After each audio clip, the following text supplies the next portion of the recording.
بسم اللہ الرحمن الرحیم۔ دوستو، آج تک آپ نے ابلیس کے بارے میں سنا ہوگا کہ انسان کو ہمیشہ عبادت سے گمراہ کرتا ہے۔ آج کا واقعہ اتنا عجیب ہے کہ جسے سن کر آپ حیرت میں پڑ جائیں گے۔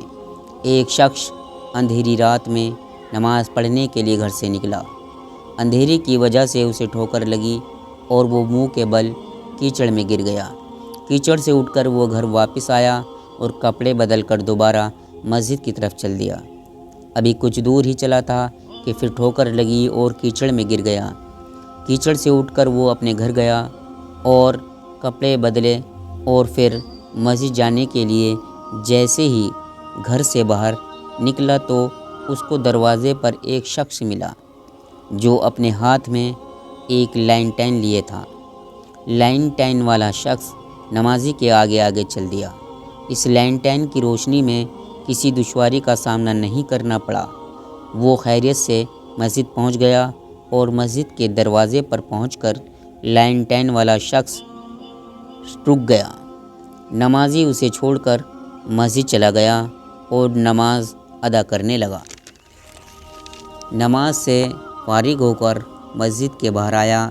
لینٹین والا شخص اس کا انتظار کر رہا تھا تاکہ اس نمازی کو لینٹین کی روشنی میں گھر چھوڑ آئے۔ جب نمازی گھر پہنچ گیا تو نمازی نے اجنبی شخص سے پوچھا، آپ کون ہیں؟ اجنبی بولا، سچ بتاؤں میں ابلیس ہوں۔ نمازی کی تو حیرت انتہا نہ رہی۔ نمازی سوچنے لگا، ابلیس شیطان مجھے کیسے مسجد تک چھوڑ سکتا ہے؟ اس کا کام تو لوگوں کو بہکانا ہے۔ تو اس شخص نے بڑی حیرت کے ساتھ پوچھا، تجھے تو میری نماز رہ جانے سے خوش ہو جانا چاہیے تھا، تو پھر تم مجھے لینٹین کی روشنی میں مجھے مسجد تک کیوں لے گئے؟ ابلیس نے جواب دیا، جسے سن کر وہ شخص بھی حیران رہ گیا اور آپ سب بھی حیرت میں پڑ جائیں گے۔ ابلیس نے جواب دیا، جب تمہیں پہلی ٹھوکر لگی تو اللہ تعالیٰ نے تیرے سارے گناہ معاف کر دیے، سبحان اللہ، اور جب تجھے دوسری ٹھوکر لگی تو اللہ تعالیٰ نے تیرے پورے خاندان کو بخش دیا۔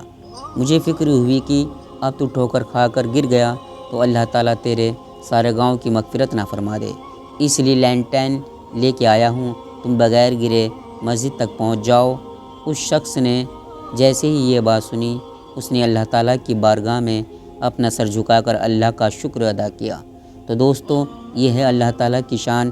پروردگار عالم کی راہ میں کوئی شخص اللہ تعالیٰ کی طرف ایک قدم بڑھاتا ہے تو اللہ تعالیٰ اس کی طرف 70 قدم بڑھاتا ہے۔ تو دوستو، نماز کا خیال رکھو۔ السلام علیکم ورحمۃ اللہ وبرکاتہ۔